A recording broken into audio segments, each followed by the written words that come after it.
Yeah, what kind of dungeon master is Rick? Rick, well, he is a megalomaniac dungeon master. He thrives on being the one who is making the rules and making all the judgment calls.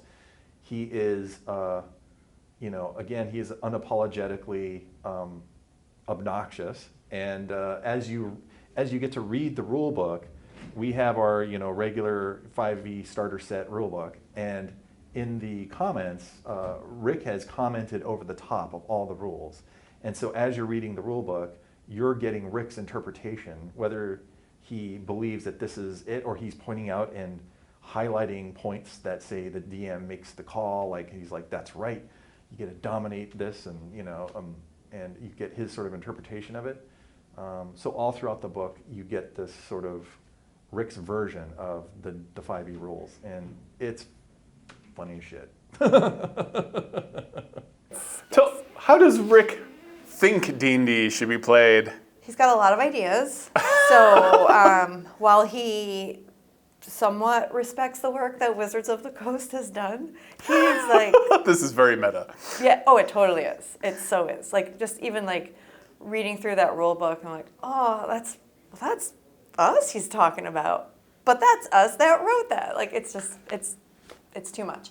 But he has some very Rick ideas off the wall. They're crazy. They're zany. And yet, oftentimes, you're like, gosh, that actually makes sense. I'm actually agreeing with Rick Sanchez on a lot of things. I'm not the only one who has said that. There are amazing new tables in this. I don't know what I can spoil, what I should spoil, but the tables are amazing. Okay, my interest is baked again. You will love this. I mean, you can take those and you can use them in any. A lot of interesting encounters, chaos. Oh yeah, yeah. It's the actual adventure is a completely brand new original adventure, which is this is Rick's adventure. He is your dungeon master. What struck me about the rulebook, I don't know that because Rick's commentary so helps explain the rules in some weird way. Yeah, it does. Like, it does. because it is like, okay, this is how you play D&D. These are your ability scores.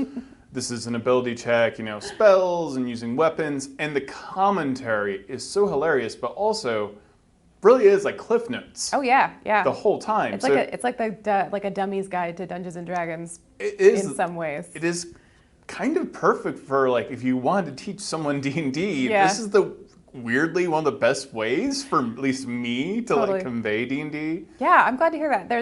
There's the way that Rick is as a character in the comic book, the Dungeons and Dragons playing Rick, he's not really a D&D fan on the show, but in the comic, of course, he is. And so one of the things that's true about him is that he's a caricature of the rules lawyer. You know, like he is the power gamer, and as a result, because Rick has never been intended to be a hero. He's a disgusting individual in many ways.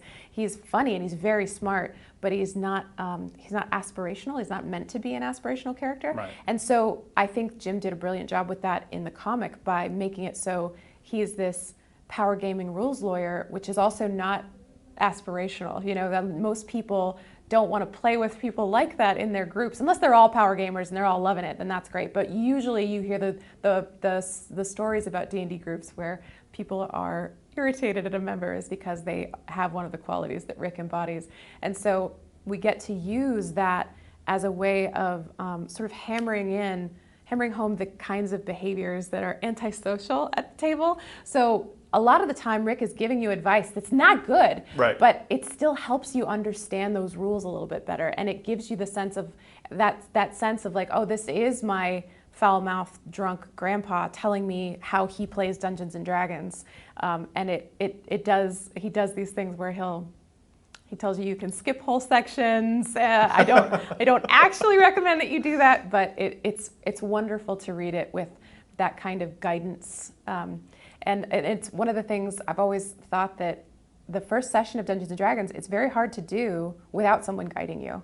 And God help you if it's Rick guiding you your first time, but it is a really fun read. Both the adventure and the rule book are super fun reads just by themselves. Even if you were, I don't think, ever to run it, it is so entertaining to just go through it and giggle, but it is also a joy to play it.